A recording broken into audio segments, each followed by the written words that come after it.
tiene año y medio de que llegaron los policías a la casa, no llevaban orden de captura, no la mostraron, exigieron que entregara ilícitos, no encontraron nada, absolutamente nada. Le preguntaron si tenía tatuaje, no tenía tatuaje. Le pidieron el nombre porque no sabían quién era, no llevaban documentos, no tenían nada con respecto a la orden que supuestamente llevaban. Dijeron de que se lo llevaban por 6 meses de investigación y ya tiene más del año y medio y sigue en la cárcel por las cuestiones de las medidas extraordinarias. Que tan siquiera uno pudiera hablar con ellos, que dejen que uno sepa cómo están ellos allá adentro, que puedan retirar el dinero para que ellos se alimenten tan siquiera, que cuando uno vaya, porque yo ya fui casi 2 veces a Derechos Humanos, a preguntar que si ya lo fueron a ver y nada, nos dicen que 4 meses, dejan esperar 4 o 6 meses. Yo siento que es mucho tiempo.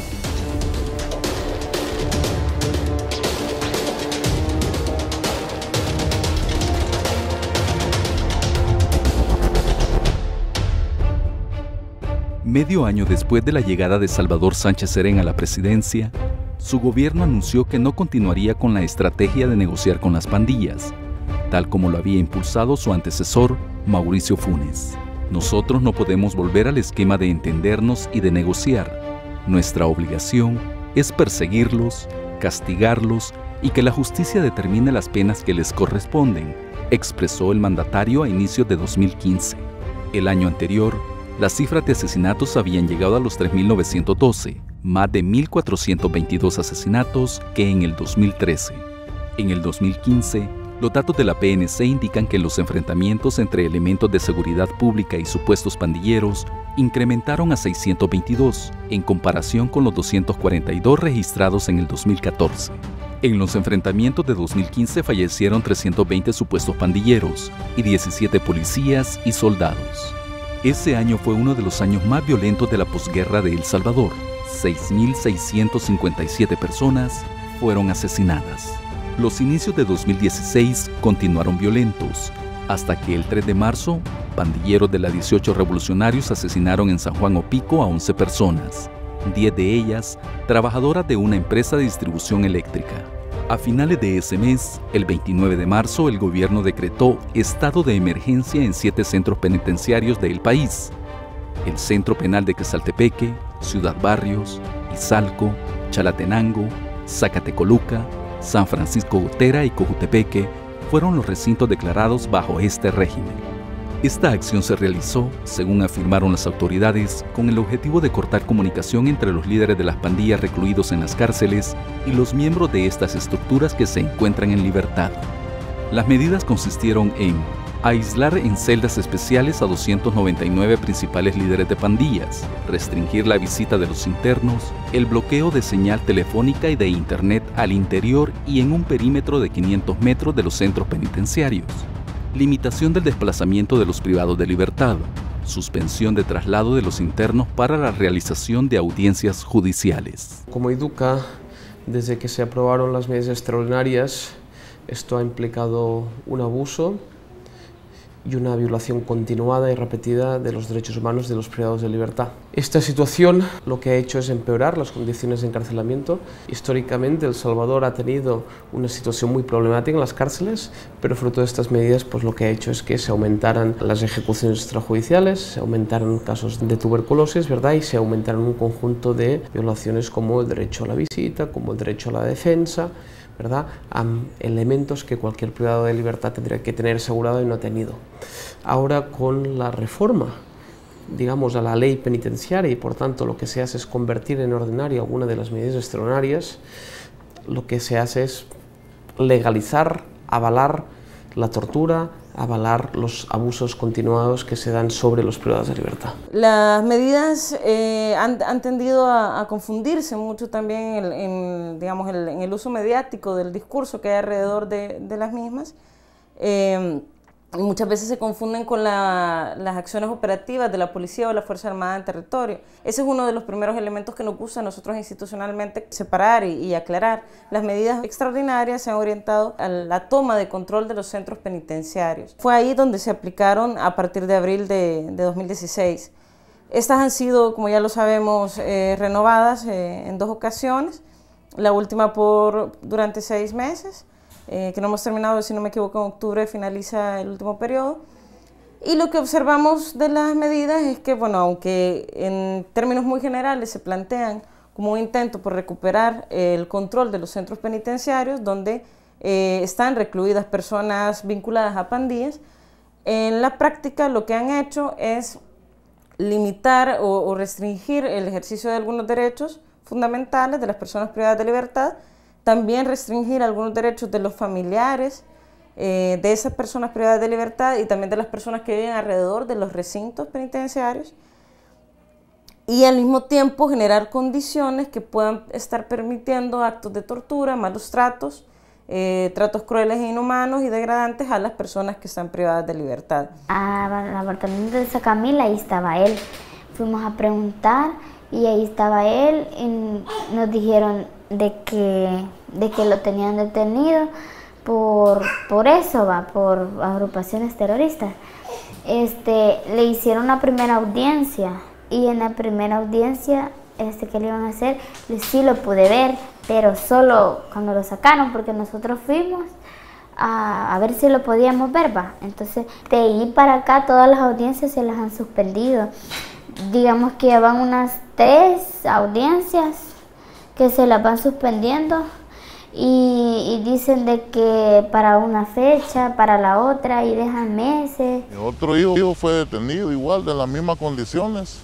Fue detenido un mes antes que detuvieran a mi último hijo. En el momento de la detención de él, le dijeron de que él se lo iban a llevar, ¿verdad? Y hasta ahorita sigue detenido y ahorita entró ya a una etapa donde él le dan la carta de libertad y él sigue estando preso y no se sabe las condiciones por qué. Dicen y manifiestan que por lo mismo, por terrorismo, pero igual no hay pruebas de ello. Hablamos de tortura porque cuando una persona pasa más de 15 días encerrada, por ejemplo, en una celda de aislamiento, esto, según los estándares interamericanos y universales de derechos humanos, es tortura. Cuando a unas personas no se las deja ver el sol por un conjunto de días prolongados, esto es tortura, ¿verdad? Cuando llegan miembros o agentes estatales y lo que hacen es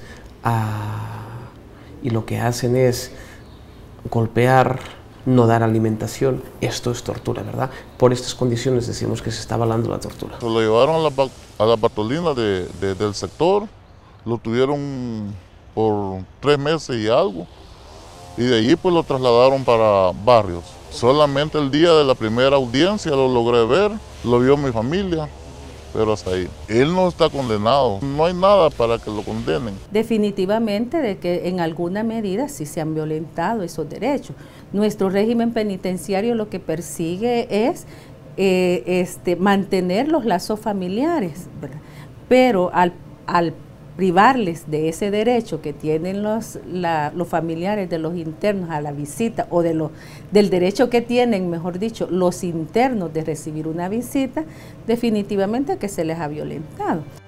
Otro de los señalamientos de los organismos de derechos humanos es que las medidas extraordinarias han empeorado las condiciones de salud de los internos.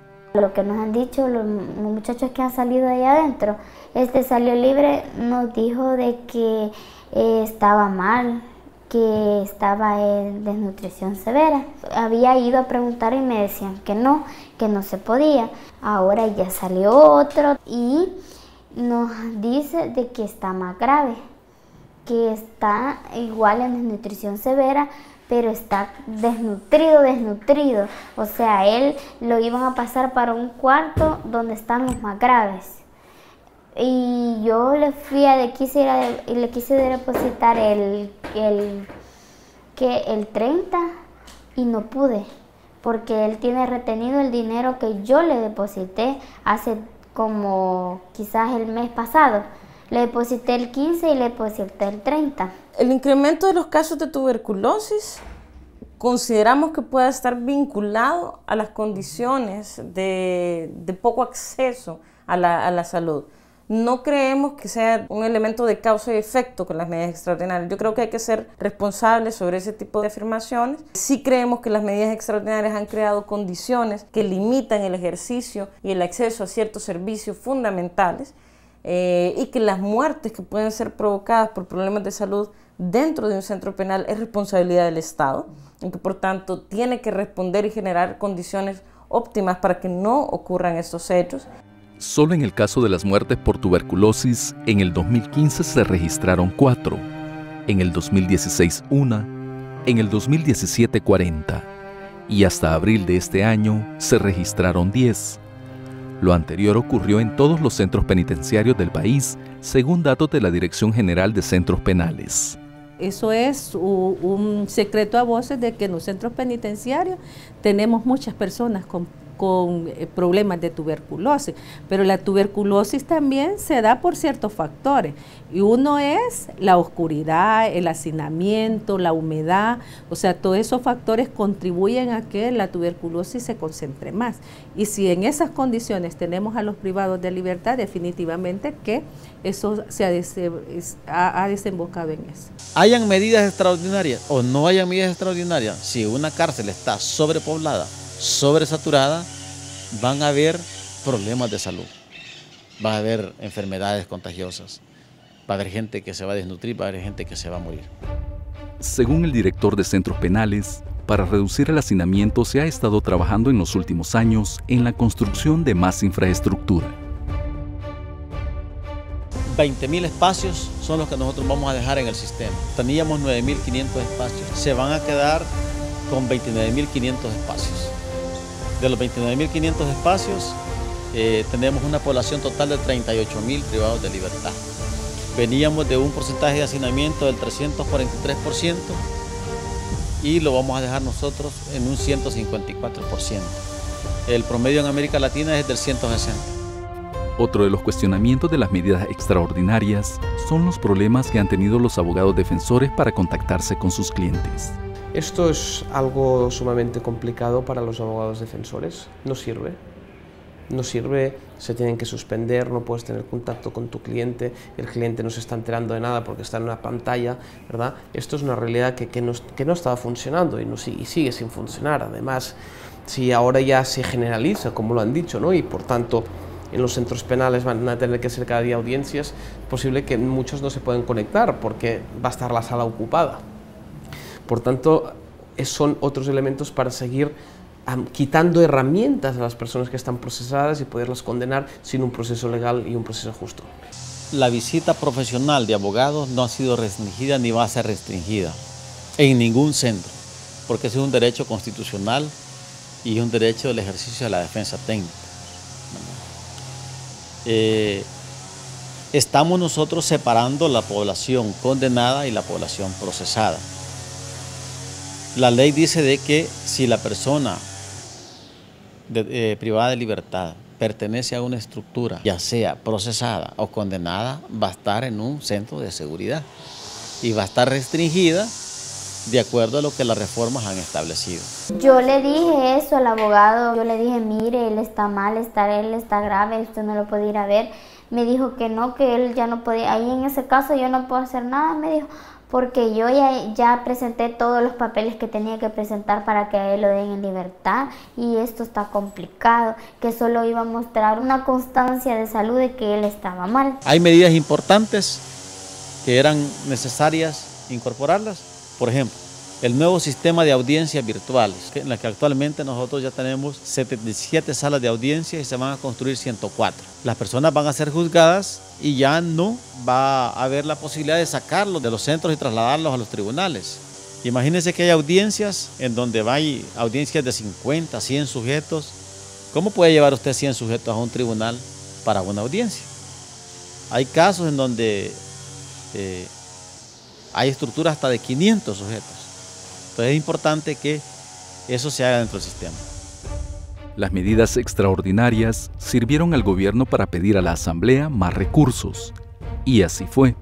Desde finales de 2015, la Asamblea aprobó 2 impuestos, uno en el que los grandes contribuyentes que superan los $500.000 anuales deberán aportar el 5% de sus ingresos para la seguridad, El otro, también del 5%, aplicado a todos los bienes y servicios vinculados a la telefonía. Desde noviembre de 2015 hasta marzo de 2018, según el Ministerio de Hacienda, se han recaudado 186.5 millones de dólares. Nos preocupa dos cosas. El Ejecutivo, con estos fondos de seguridad, lo que está haciendo es otra vez priorizar las estrategias altamente punitivas. El año pasado se han gastado más de 28 millones de dólares solo en bonos a la policía y a la Fuerza Armada.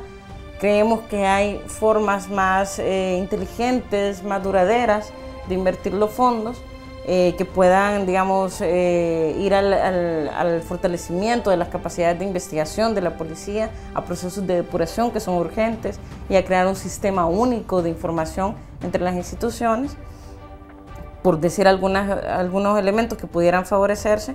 Y otra vez se descuida el elemento de prevención, de atención a víctimas y de rehabilitación. Y se cree que el tema de seguridad es la policía, el ejército y detener a las pandillas. El estado de emergencia fue declarado por el Ejecutivo por 15 días, pero envió a la Asamblea Legislativa un decreto para prorrogarlas. Hasta la fecha, las medidas han sido prorrogadas por más de 2 años. En febrero de 2018, en su visita a El Salvador, la relatora especial sobre ejecuciones extrajudiciales de la ONU criticó las medidas extraordinarias por considerar que ocasionan la detención prolongada de miles de personas en condiciones crueles e inhumanas. Por ello, exhortó al Estado salvadoreño no continuar con estas medidas. Sin embargo, el Ejecutivo envió una propuesta a la Asamblea Legislativa para reformar la ley penitenciaria para convertir las medidas extraordinarias en permanentes, las cuales fueron aprobadas en agosto de 2018 por todas las fracciones legislativas. Las medidas extraordinarias se prorrogaron por 6 meses para en ese periodo poder ubicar cuáles podrían ser permanentes, cuáles podían ser modificadas y cuáles tendrían que salir definitivamente.